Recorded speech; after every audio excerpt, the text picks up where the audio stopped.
Dari atas kayu salib, Yesus bersabda kepada ibunya, "Ibu, itulah anakmu." Dan kepada murid yang dikasihinya, ia bersabda, "Itulah ibumu." Sampai sahabatku, saudaraku yang terkasih di dalam Kristus. Hari ini kembali saya mengajak kita merenungkan, kita belajar bersama-sama firman Tuhan yang diambil dari Injil Yohanes bab 19 ayat 25 sampai dengan 34. Dan juga semoga hari ini kita semua dalam keadaan sehat walafiat selalu oleh karena kasih dan kemurahan Tuhan. Mari kita mulai dengan tanda kemenangan, tanda keselamatan kita dalam nama Bapa dan Putra dan Roh Kudus. Amin. Inilah Injil Yesus Kristus menurut Yohanes. Dimuliakanlah Tuhan. Waktu Yesus bergantung di salib, di dekat salib itu berdirilah ibu Yesus dan saudara ibu Yesus, istri Kleopas dan Maria Magdalena. Ketika Yesus melihat ibunya dan murid yang dikasihinya di sampingnya, berkatalah ia kepada ibunya, "Ibu, inilah anakmu." Kemudian katanya kepada muridnya, "Inilah ibumu." Dan sejak saat itu, murid itu menerima ibu Yesus di dalam rumahnya. Sesudah itu, karena Yesus tahu bahwa segala sesuatu telah selesai, berkatalah ia, supaya genaplah apa yang tertulis dalam kitab suci, "Aku haus." Di situ ada suatu bekas penuh anggur asam.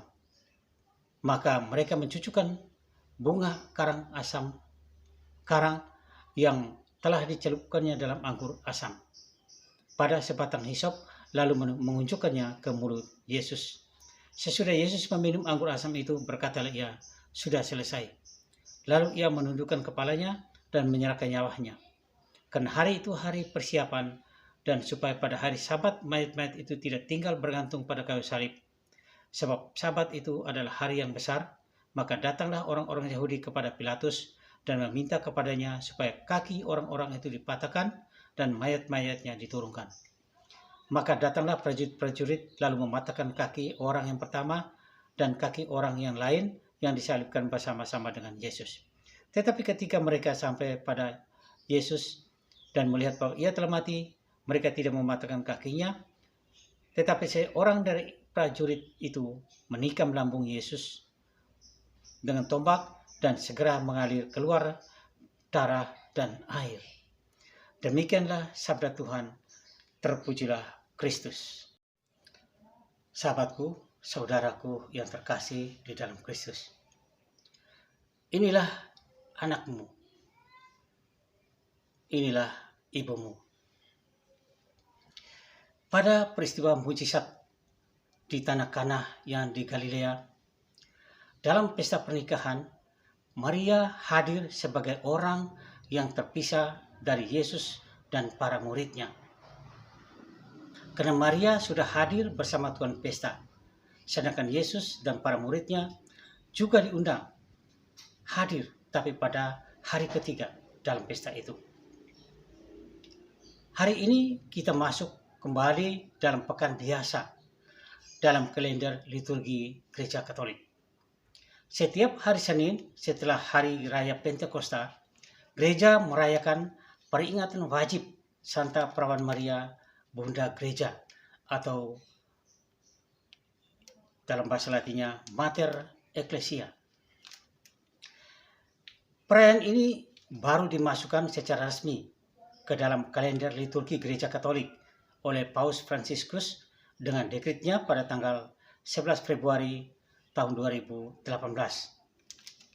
Walaupun sebenarnya devosi dan penghormatan kepada Santa Perawan Maria sebagai Bunda Gereja atau Mater Ecclesia itu sudah berlangsung lama, kira-kira di abad pertengahan, di masa-masanya Origenes, masa-masanya Ambrosius. Dalam Injil hari ini, Yohanes bab 19 ayat 25 sampai dengan 34, itu mengisahkan bahwa pada saat sebelum Yesus menyempurnakan misi penyelamatannya, yaitu menebus dosa umat manusia dengan wafatnya di atas kayu salib, sebelum semuanya berakhir, Yesus mempersatukan ibunya Maria dan murid yang dikasihannya Yohanes.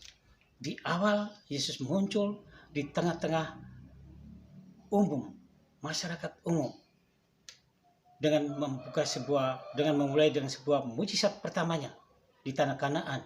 Maria terpisah dari Yesus dan murid. Karena Maria sudah ada 3 hari sebelum Yesus mereka datang ke pesta perkawinan itu.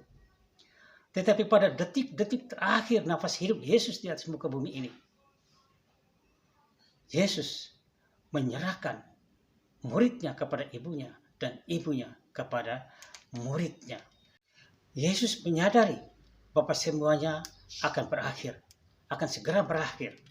Maka sebelum semuanya berakhir, Yesus mempersatukan ibunya Maria dan murid yang dikasihaninya Yohanes. Ketika Yesus melihat ibunya dan murid yang dikasihinya di sampingnya, berkatalah ia kepada ibunya, "Ibu, inilah anakmu." Demikian Yesus menyerahkan murid yang dikasihinya kepada Maria ibunya. Kemudian katanya pula kepada muridnya, "Inilah ibumu."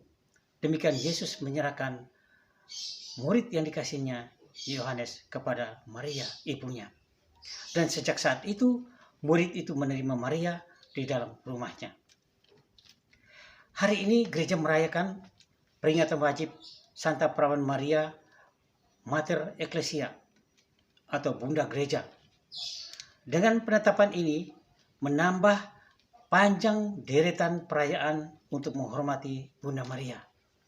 Banyak sekali penghormatan kepada Bunda Maria, selain 4 dogma untuk Bunda Maria.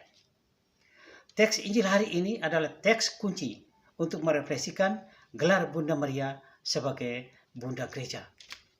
Lantas apa yang menjadi fokus atau kekhasan peringatan Maria sebagai Bunda Gereja atau Mater Ecclesia? Sejak abad pertengahan, yaitu zamannya Origenes, ada Ambrosius dan lain-lain, gereja menerima Maria bukan hanya sebagai Bunda Kristus, bukan hanya sebagai Bunda Allah yang menginkarnasi Juru Selamat dunia, melainkan juga mereka menerima Maria sebagai Bunda Gereja, Bunda penebus umat manusia. Maka perayaan ini lebih menitik beratkan sisi keibuan Maria. Kenapa? 1. Karena kalau Kristus adalah kepala gereja dan gereja adalah tubuh mistik Kristus, tubuh mistik Kristus adalah umat beriman yang percaya kepada Yesus, maka sangat masuk akal bahwa Maria bukan hanya melahirkan Kristus sebagai kepala gerejanya, tetapi juga Maria melahirkan tubuh mistik Kristus atau gereja atau umat manusia yang beriman kepada Yesus. Karena kepala gereja atau Kristus selalu berada bersama dengan tubuh mistik Kristusnya, tubuh mistiknya, yaitu gereja. Bisa baca di dalam Efesus bab 5 ayat 31 sampai dengan 32. Kedua, Maria menjadi Bunda Gereja. Kita melihat pada peristiwa yang terjadi di atas puncak Kalvari, di bawah kaki salib. Yesus menyerahkan ibunya kepada muridnya yang dikasihinya, dan murid yang dikasihnya kepada Maria ibunya. Satu hal yang terpenting dari adegan ini ialah bahwa dalam penyerahan murid yang dikasihnya kepada Maria ibunya,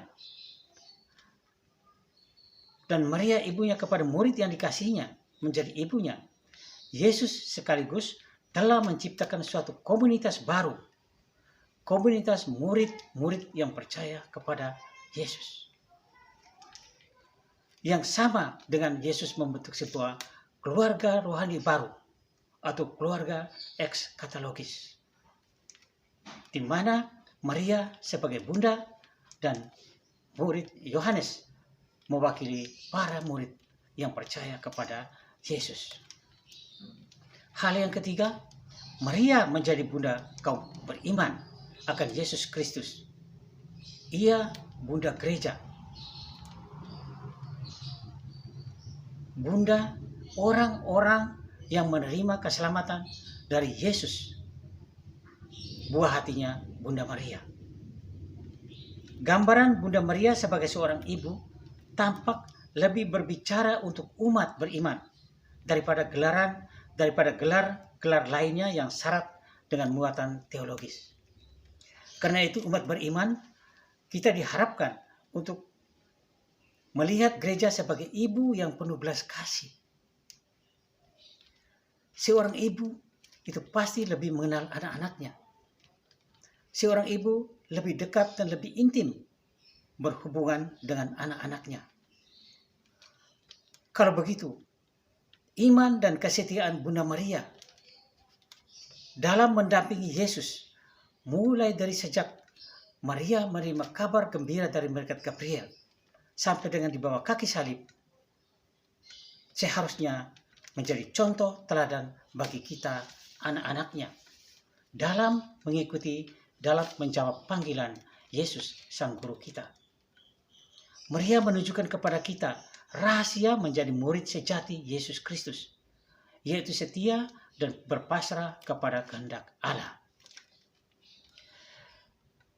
Saudaraku, sahabatku yang terkasih di dalam Kristus, dalam penderitaan batin yang sangat hebat, Bunda yang berduka cita atau Mater Dolorosa, ia memangku Sang Putra setelah diturunkan Yesus dari salib dalam rupa seperti bukan manusia lagi. Tetapi Bunda Maria tegar, Bunda Maria kuat menghadapi semuanya itu. Karena inilah kehendak Allah yang telah ia ikrarkan pada waktu ia menerima kabar gembira dari malaikat Gabriel. Aku ini hamba Tuhan, terjadilah padaku menurut perkataanmu. Dan semuanya itu sebagaimana telah dinubuatkan oleh Nabi Simeon, bahwa sebilah pedang akan menembus jiwamu sendiri. Baca di dalam Lukas bab 2 ayat 35. Di bawah kaki salib, Maria dalam penderitaan yang sangat dalam, duka yang mendalam, Maria turut mempersembahkan putranya kepada Bapanya di surga.